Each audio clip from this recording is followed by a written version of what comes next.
Most candidates memorize PE journal entries and still fail the interview.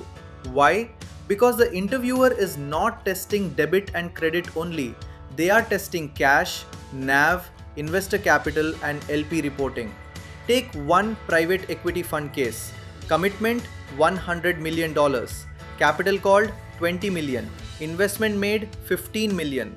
Fund expense 1 million. Management fee 2 million. Fair value 18 million. Exit 18 million. Distribution to LPs 5 million. Here is the scoreboard. After every entry, ask: did cash move? Did NAV move? Capital activity or performance? What reaches LP reporting? First, capital call. The fund calls 20 million from LPs. Debit cash 20 million. Credit investor capital 20 million. Cash increases. Investor capital increases, but performance has not improved. This is capital activity, not income. Capital call brings cash, it does not create profit. Second, investment made. The fund invests 15 million into a portfolio company or SPV. Debit investment 15 million, credit cash 15 million. Cash goes down. Investment asset goes up, but there is no immediate gain. Cash became investment. That is the trap.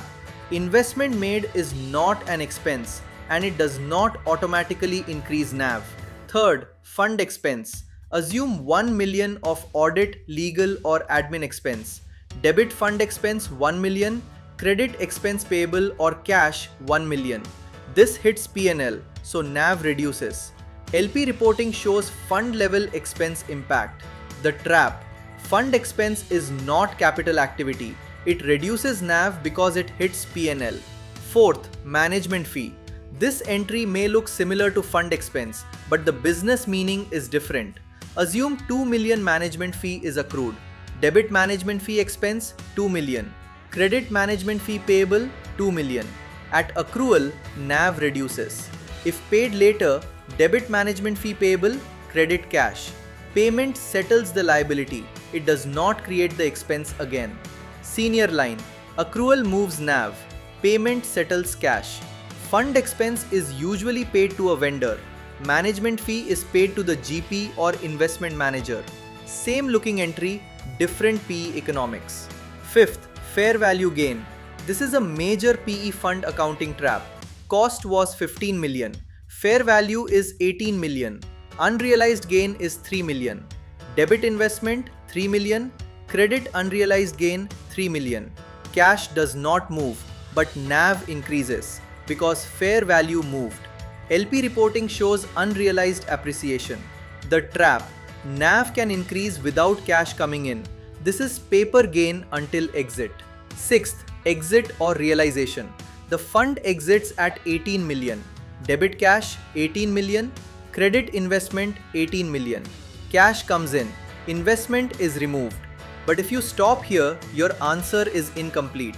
The 3 million gain was earlier unrealized. After sale, it becomes realized. Missing entry: debit unrealized gain 3 million, credit realized gain 3 million. This does not create new profit. It changes the classification of profit. Exit proceeds are 18 million. Cost was 15 million. Realized gain is 3 million. They are not the same number. Seventh, distribution to LPs. The fund distributes 5 million. Debit investor capital 5 million. Credit cash 5 million. Cash leaves the fund.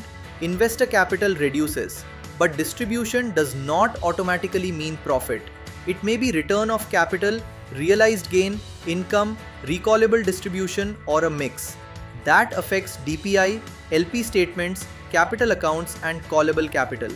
The trap. Distribution is the cash event. Classification tells the performance story. Eighth, profit allocation. At period end, fund performance flows into investor capital accounts. Debit P&L or income summary.